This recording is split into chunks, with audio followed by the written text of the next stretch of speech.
بسم اللہ الرحمن الرحیم نحمد و نصلی علی رسول الکریم اما بعد عن جابر رضی اللہ تعالی عنہ قال قال رسول اللہ صلی اللہ علیہ وسلم یأکل اہل الجنة فیها ویشربون ولا یتغوطون ولا یمتخطون ولا یبولون الی آخر الحدیث۔ حضرت جابر رضی اللہ تعالیٰ عنہ سے روایت ہے کہ حضور اکرم صلی اللہ علیہ وسلم نے ارشاد فرمایا، جنتی لوگ جب جنت میں پہنچ جائیں گے تو جنت میں سے کھائیں گے اور پئیں گے، مگر ان کو وہاں نہ قضاء حاجت ہوگی نہ پیشاب پخانہ ہوگا،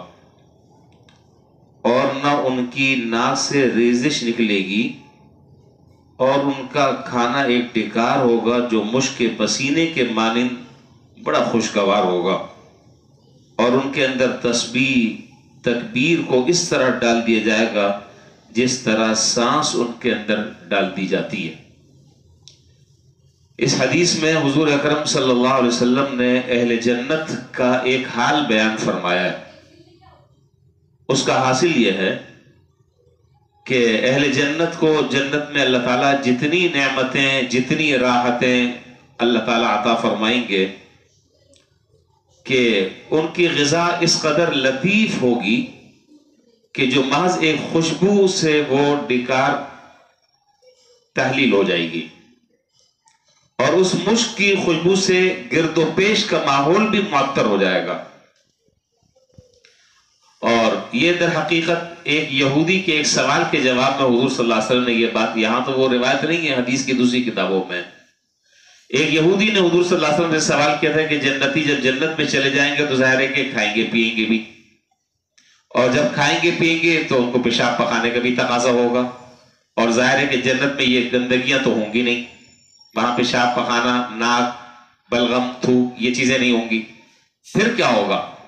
تو اس کے جواب میں آپ نے ارشاد فرمایا، اس کا جو بنیادی جواب ہے، یہاں تو یہ جواب آ جائے گا، بنیادی جو جواب ہے وہ جواب یہ ہے کہ اہل جنت کی کسی بھی نعمت کو دنیا کی کسی بھی نعمت پر قیاس نہیں کیا جا سکتا۔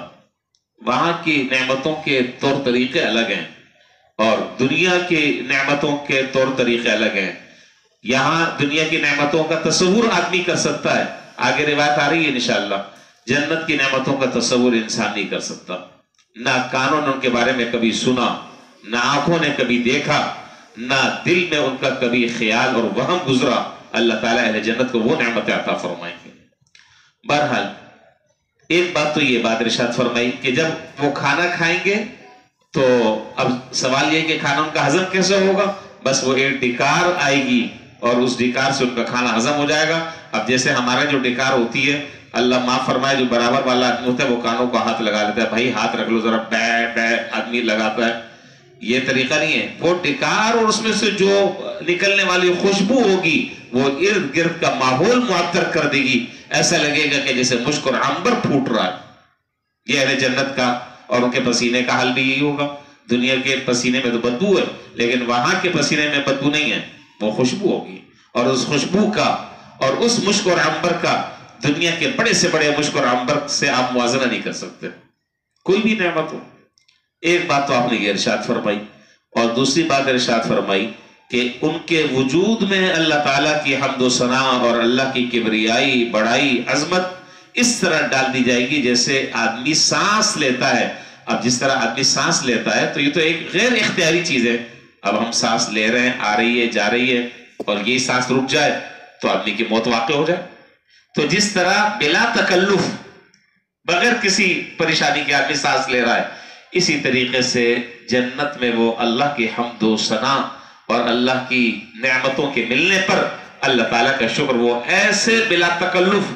ہر وقت اللہ تعالیٰ کا شکر اور اللہ کی حمد و ثنا بیان کر رہے ہوں گے، جیسے سانس ہم لیتے ہیں اس طرح وہ شکر بیان کرتے رہیں گے۔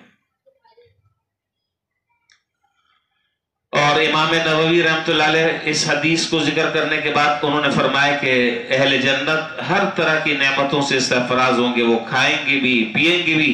اور ان کی نعمتوں میں کوئی انقطاع اور کوئی عدم تسلسل نہیں ہوگا، یعنی وہ نعمتیں کنٹینیو مسلسل ان کو ملتے رہیں گی. کبھی ایسا نہیں ہوگا کہ جی آج تو ذرا سی ہڑتال ہے، آج ذرا سا مسئلہ ہے، وہاں یہ چکر نہیں ہے. جو چیز مل گئی ہے ابد الآباد تک ہمیشہ ہمیشہ وہ نعمت اللہ تعالیٰ ان کو عطا فرماتے رہیں گے.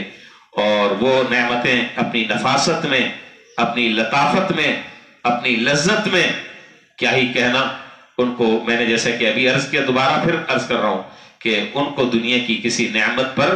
قیاس نہیں کیا جا سکتا. یہ تو جب اہل جنت کو وہ نعمتیں ملیں گی پھر یہ اندازہ ہوگا کہ وہ نعمت کیا تھی. اس کو نہ کوئی بیان کر سکتا ہے، نہ اس کا کوئی نقشہ کھینچ سکتا ہے، نہ اس کا کوئی تصور کر سکتا ہے. اللہ تعالیٰ اپنے فضل و کرم سے اور اپنی رحمت سے ہم سب کو وہ جنت میں بھی پہنچا دیں، اور جنت کی نعمتوں سے بھی اللہ تعالیٰ ہمیں لطف اندوز ہونے کی توفیق عطا فرمائے. وآخر دعوانا الحمدللہ رب العالمین.